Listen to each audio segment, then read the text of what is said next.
Hello, everyone. My name's Premal Patel. I'm the CEO of Healthy Minds Club UAE. And I'm delighted today to introduce the Wellbeing Majlis. This is my new podcast as part of the Healthy Minds Arabia magazine.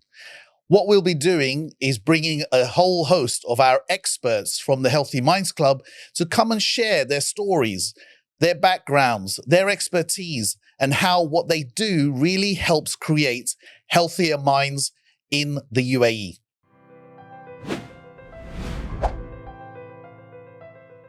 All right, today I'm delighted to welcome Cheryl to the Wellbeing Majlis podcast, all part of Healthy Minds Arabia magazine. Welcome, Cheryl. Thank you. Hi, Prem. Good to have you with us, and thanks for making the time. It's great to be here. Yeah. So look, we're obviously talking to a number of our experts from Healthy Minds. You're one of them in executive coaching and leadership coaching, and that's your area of expertise. Cheryl, I'm always keen to find out about people's backstory, how you got to this space, and why did you pick executive and leadership coaching as an area of expertise for you? Okay, that's a good question. So as you're right, I'm an executive coach and I'm really, really curious about the way that people understand themselves and how then that shapes their leadership. And I spent about 25 years maybe in the corporate world working for lots of big organizations, Pricewaterhouse, Gartner, Capgemini, big names, climbing the corporate ladder, high pressurized roles, getting burnt out, fighting. I was a bit like Superwoman. I could do it all. Right. I could handle it all. But what I wasn't good at was listening to myself and listening to the signals. And it was 2 years ago that my body just shut down. So what happened to me was I was diagnosed with a rare disease on my left foot, which meant I couldn't do as much. But my pattern, even when I feel injured, is to push through because that's what I do. Did that prevent you? Was that prevent you from being mobile? Did you or you were still mobile, but you just carried on? Right. Well, I was still so I'm a fitness freak, so it just meant that I couldn't do certain things on my tiptoes. I stopped wearing heels. There's certain things I couldn't do, but I'm that kind of like no excuses woman. Push through. Look, come on. I was in the corporate world for so long. I knew how to push through. So that was my pattern. Until a couple of months later, my right foot. I broke my little toe on my right foot. So all of a sudden, I've got 2 feet now that don't really function properly. How did you feel about that at that point? I was devastated because it was so hard to push through. And your feet are what ground you, stabilize you. Yeah, a lot of people say they want to touch the earth, right? And they walk on grass and all that kind of stuff, right? So and all of a sudden, both feet. And I thought, this isn't about Cheryl needs to slow down. Not only is my body off balance, it was a signal to me that my life was off balance. So I took stock and I started to look at my values about where I was in life, what was important to me, and decided that career and fighting, pushing through, doing a role that was so misaligned to my values no longer served me. And that's when I decided to leave. The big moment. The big moment. What stops people from thinking about what's important for their life when they don't have suddenly this big moment that comes? Because everyone I speak to, something's happened to trigger that, okay, my life needs something different, rather than you're already in that, you're already doing something and you think, actually, you know what, I'm going to do something different.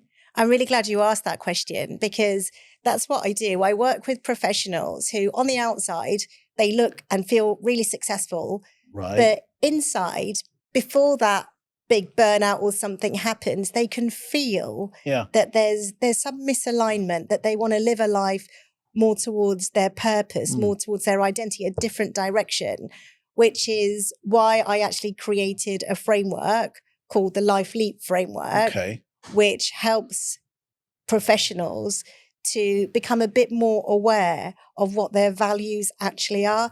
You know, we live in this world where we go, go, go, go, go. That's right. And everyone's on the go, right? All the time. Exactly. So how to, realize that you need to make a leap or you need to move is simply by stopping, by pausing. But so many people find that so hard. So what you do is incredible, right? You allow people time to pause. And it is so important. I say that it's an underestimated luxury because we're almost conditioned to keep going. We almost feel that the more we keep going, the more we keep moving, that's success. That's success. And it's not, is it? We chase the material stuff. We chase the bonuses. We chase all of that kind of stuff and think, oh my God, I've just missed a whole chunk of my life somewhere. And time is a luxury. So you create time. Yeah. And I say to my clients, sometimes the clients that I'm coaching, they'll say to me, I didn't do anything since I last saw you. And I say, well, that's okay, because sometimes not doing anything is doing something, because it gives you time to gain clarity and to reset. And not doing something is a decision and a choice. Absolutely. Right? Okay, so you've created this framework. That's your own framework that you've created. That's your IP, right? Yes. Okay, so how do then people, I'm sort of close to your space of work, but not quite close. I haven't created my own frameworks or anything, but you have. How do people find out about your framework? How do they know where to go to come to you? That's a really good question as well. So I've come from a sales background. So initially my thought was, I'll do a campaign, I'll do loads of marketing, and I'll get clients. Right.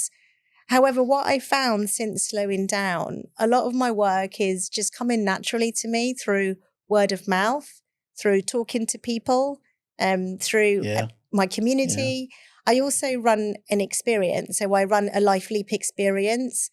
I've run 2 in Dubai already. So again, once people come to the experience, they learn about it and then they want to come onto the program as well. When's the next one? In Mauritius. Are you coming? In Mauritius? Oh my God, what a place. In March. In March? Yes. What are the dates? 25th or 26th of March. Okay. Haven't firmed up on the date yet. In Mauritius. What a beautiful location. But that said, there will be one in Dubai as well in May, which will be like a mid-year reset. Okay. Yeah. And why Mauritius? Mauritius, because it's my heritage. So it's where my parents are from. Amazing. Okay. And the beauty of running your own company is, one thing that I decided is that I want to do work in the countries I love most. Absolutely. So that's why. Great seafood in Mauritius. Oh, yes. I love the beaches, the seafood. Oh my God. Sounds like you're coming. I've been there before. I do. Sounds interesting. I'll keep a note of those dates for sure.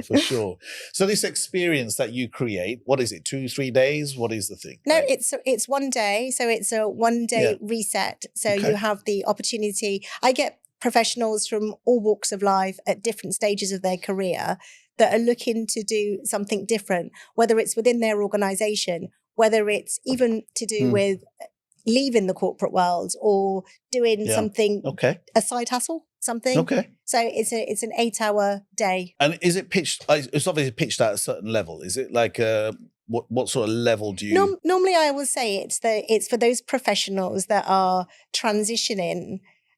I don't want to call it a midlife crisis, but normally those that are transitioning between, I don't want to do that job anymore. It's not because I can't do it. It's not because I'm not capable. I'm just feeling a pull. I'm feeling a calling elsewhere, but I don't know what that looks like. I wish you and I had met back in late 2024 when I sort of felt that. That's where I was in the corporate world. And I felt this calling just to get out. And I had to just go off and really do my thing, and do the startup and get Healthy Minds Club off the ground. And, so we'll definitely promote your Mauritius experience on Healthy Minds Club, Thank you. So we'll do that as well and get that moving. So you help people reframe their thinking, you create time, whatever.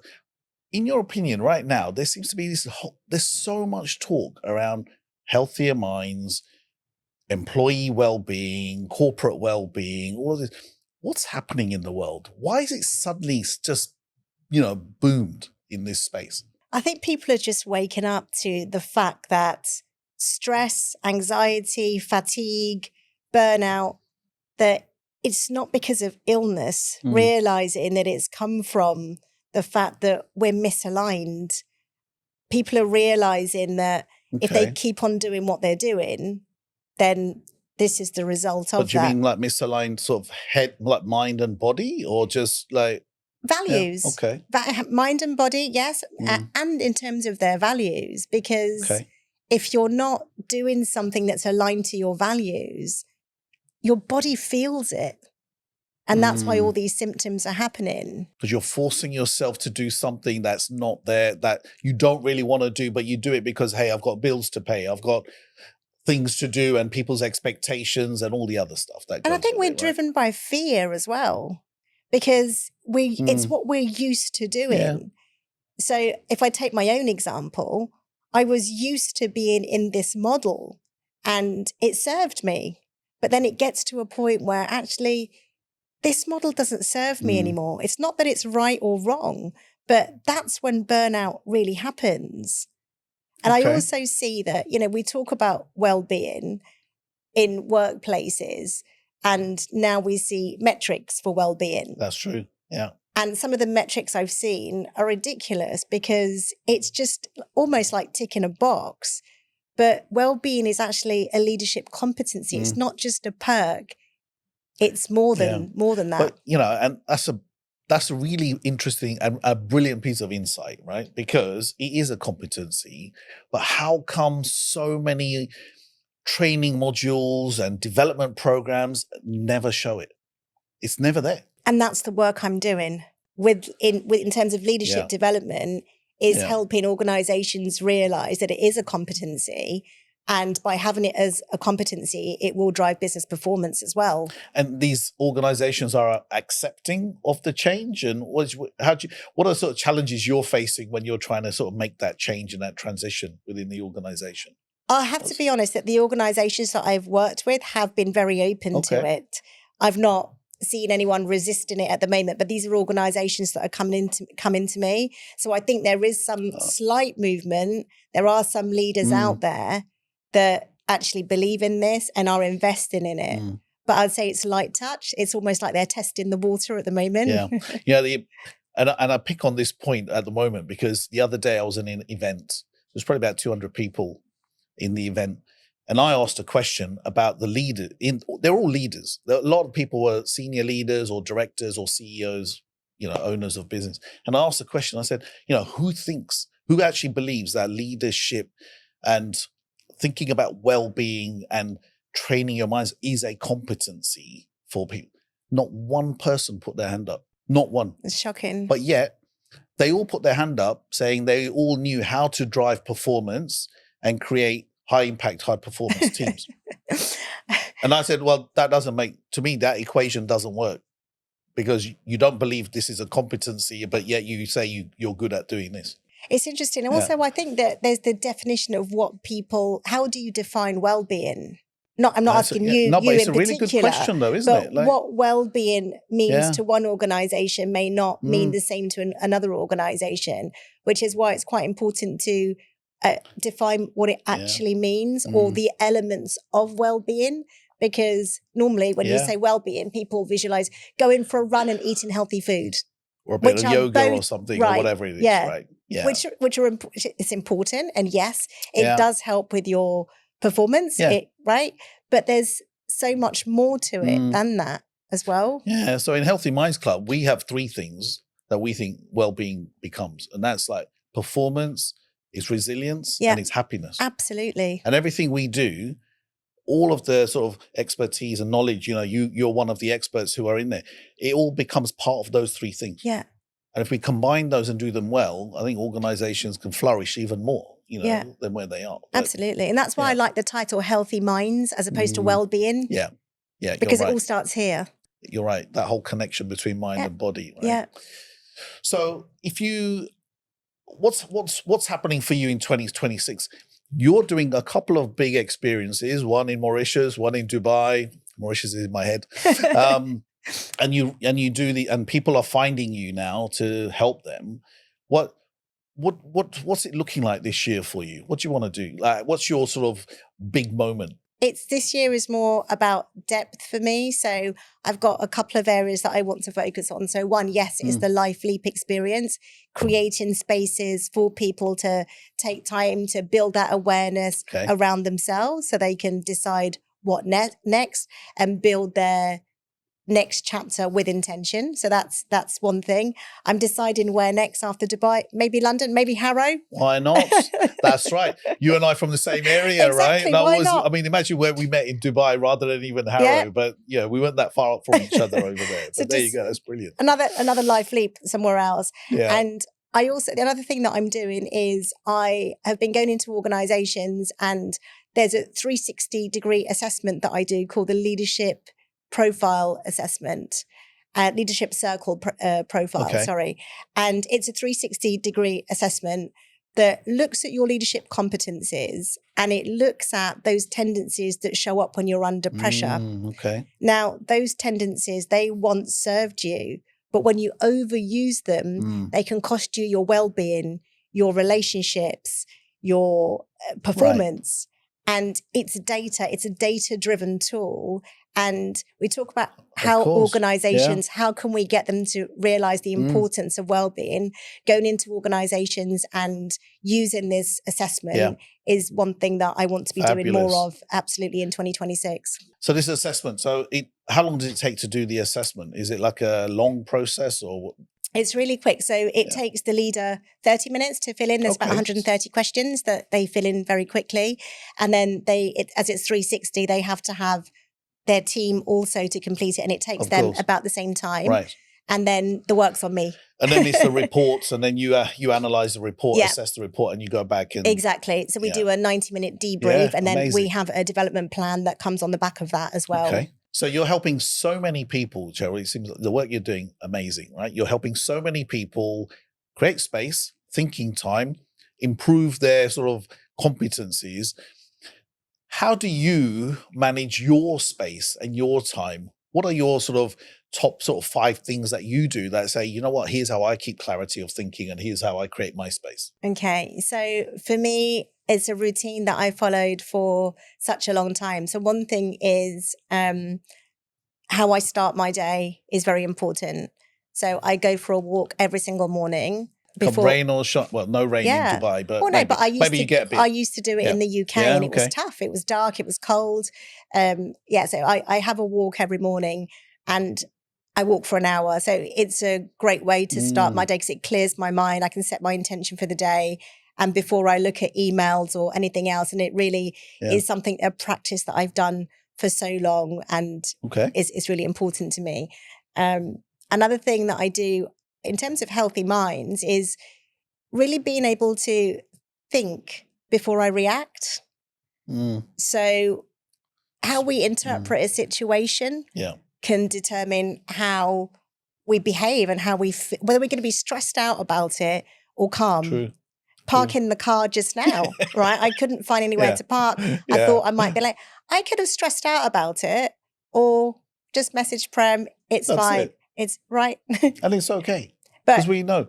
Right? Otherwise, I come in here stressed out, or if I could have an accident. So how I interpret a situation is also very, very important. Yeah. Okay. You've asked for 5 things. Yeah, well, if you have 5 things. Yeah, I can give trying to think. So I'll say the other thing that's really important is communication. The self-talk. Okay, so what messages, how am I talking to myself? Okay. We think about communication in terms of how we talk to others, but what's going on in here? What messages am I telling myself? And am I tapping into my body signals? That's amazing. So that inner voice, right? That's just, okay. I hear you. It's important. And, if I do feel something with my body, I'm actually wondering, okay, what could this niggle be telling me right now? Given my foot story, I do believe in that, and we've mentioned it, the whole mind-body link. Right. So understanding what my feet or my body's telling me. And the 4th thing I'll say is about the way in which I lead on a daily basis. So after being in the corporate world for so long, I identified with my results, with my performance, with my success. Right. So my self-worth now isn't my results. First, I'm a mother. Right. And that is the most important thing to me. And when I'm prioritizing things about my day, the children and my family come first. And that has been so important, I think, for my well-being. Because you're so right. The children of the world are going through so much change as well, and pressure, and the education system, it's all changing like rapidly, right? Yeah. Consuming so much information quickly. You're absolutely right. Okay, so that's the fourth. Do you have a fifth? No, and I suppose it kind of aligns with that in terms of how I lead is around setting boundaries. So I know what my non-negotiables are, and family is one of them. So I prioritize and I protect that time. Right. My walk also in the mornings is these are my non-negotiables, and I have clear boundaries around them. And there's zero guilt for me to mention those boundaries to anyone, because that's who I am. Great. Fair enough, because, I think not many people are good at that. They're not very good at setting those boundaries, and they'll say, okay, I'll have my walk, but okay, if somebody wants a meeting or a call, it'll take 15 minutes out of but setting those strict boundaries and letting people understand that is my precious time, my space. Yeah. It's for me. Yeah. Right. I treat my family and my well-being as my most important clients. Good on you. Excellent. Right. You wouldn't cancel your most important client, would you? You're absolutely right. You're 100%. People would run circles trying to get to their client meeting, trying to do things for their clients. And that's exactly what you do for your family, right? Yeah, exactly. Yeah, and yourself. Yeah. Excellent. So 2026, everyone's saying, it's this year of the fire horse. Everyone's bang, bang, let's go. It's dynamic, really fast. If there was something you wanted to say to the audience on your view of 2026, where they need to, maybe they need to be in their headspace, their mind, or their well-being, what's the message? For 2026, what I'll say is that well-being, looking after your well-being, doesn't mean pushing through, doing more, carrying on. It really is about awareness. It's about slowing down. It's connecting with yourself, understanding what your values are, and letting that be your compass to guide you. What a brilliant message. Yeah, thank you for that. So listen, Cheryl, thank you for coming today and being with us. And you've opened up a whole new area of just thinking around space and time and all of that area. And plus, don't forget, you can get to Cheryl through Healthy Minds Club. .ae, and if you go there, we'll also promote your upcoming Mauritius experience and the one in Dubai. So, and we'll try and get I'll try and get a ticket booked to come and join you. Let's see. Look forward to it. Thank you, Cheryl. Thanks for coming Thank you. to it. All right, great stuff. Thank you.